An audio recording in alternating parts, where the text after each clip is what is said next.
बहुत समय पहले की बात है। एक गांव में एक प्रसिद्ध महात्मा रहा करते थे। लोग दूर दूर से उनके प्रवचन सुनने के लिए आया करते थे। एक बार वो महात्मा किसी गांव में अपना प्रवचन देने के लिए गए होते हैं। यहाँ पर सभी लोग उनके प्रवचनों से बहुत ज्यादा प्रभावित होते हैं और प्रवचन खत्म होने के बाद सभी लोग अपने घर वापस जाने लग जाते हैं।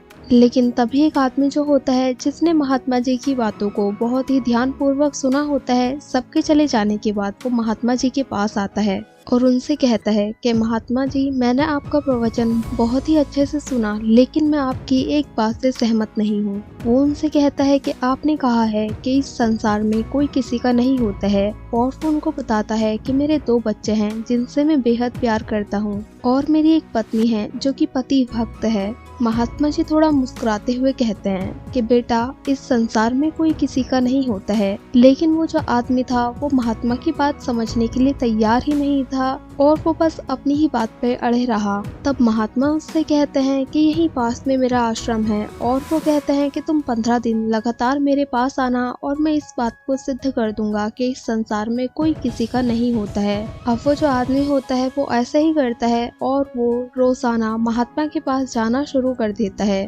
महात्मा जी लगातार उसको 15 दिन तक योग आसन की क्रियाओं को सिखाते हैं, जिसमें वो उसको मुंह, नाक, आंख और सांस रोकने की योग को सिखाते हैं। और 15वें दिन वो जो आदमी होता है वो इसमें बहुत ही परिपूर्ण हो जाता है और अब वो नाक, आंख और मुंह बंद करने के योग को और सांस रोकने के योग को बहुत ही अच्छे से कर पा रहा था और वो लंबे समय तक अब अपने सांस को रोक सकता था।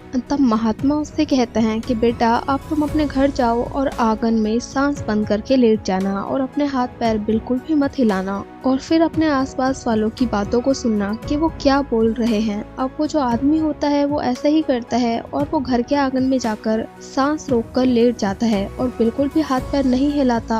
अब जब उसकी पत्नी उसको ऐसे देखती है तो उसको उठाने की कोशिश करती है। अब पूरे घर में हाहाकार मच जाता है। बहुत सारे डॉक्टरों और हकीमों को बुलाया जाता है, लेकिन कोई भी कुछ नहीं कर पाता और ऐसा लग रहा होता है कि जैसे उसकी डेथ हो गई है। अब ये भी सुनिश्चित हो जाता है कि वो आदमी मर चुका है। इसके बाद घर वाले उसकी अंतिम यात्रा की तैयारी करने लग जाते हैं। सारे पड़ोसी घर के अंदर आ जाते हैं और वो उस इंसान को उठाकर घर के बाहर ले जाने लगते हैं, लेकिन उस इंसान के जो पैर हैं वो पूरी तरह से ऐंठ चुके थे और वो ऐसे हो गए थे कि वो घर के दरवाजे से बाहर नहीं निकल पा रहे थे। जो पड़ोसी होते हैं वो बहुत सोच विचार करते हैं और बहुत प्रयास करने के बाद भी जब वो उस आदमी के शरीर को घर से बाहर नहीं निकाल पाते तो वो सोचते हैं क्यों ना दरवाजे को ही तोड़ दिया जाए, इससे ये आदमी आसानी से घर के बाहर निकल जाएगा। अब वो दरवाजे को तोड़ने जा ही रहे होते हैं, तभी उस आदमी की पत्नी आकर कहती है कि रुको, तुम ये क्या कर रहे हो। और वो यहाँ पर उन लोगों को छोड़कर घर के अंदर जाकर घास काटने वाले गड़ासे को लेकर आती है और उनसे कहती है कि ये लो, इसके हाथ पैरों को काट दो, जिससे कि आसानी से इसका शरीर दरवाजे से बाहर निकल जाए। अब पड़ोसी इसकी पत्नी की बात मान लेते हैं और वो गड़ासे को उठाकर उस आदमी के हाथ पैर काटने ही वाले होते हैं कि तभी वो बल लगाकर अपने हाथ पैर में बंधी रस्सियों को तोड़कर यहाँ से भाग निकलता है और यहाँ से भागकर वो सीधा महात्मा के पास जाता है और उनसे रोते हुए कहता है कि महात्मा जी, आप बिल्कुल सही थे। आज मैंने सीख लिया है कि इस संसार में सच में कोई किसी का भी नहीं होता है। और वो कहता है कि अगर सही समय पर मैं नहीं उठा होता तो आज मैं आपके सामने नहीं बैठा होता।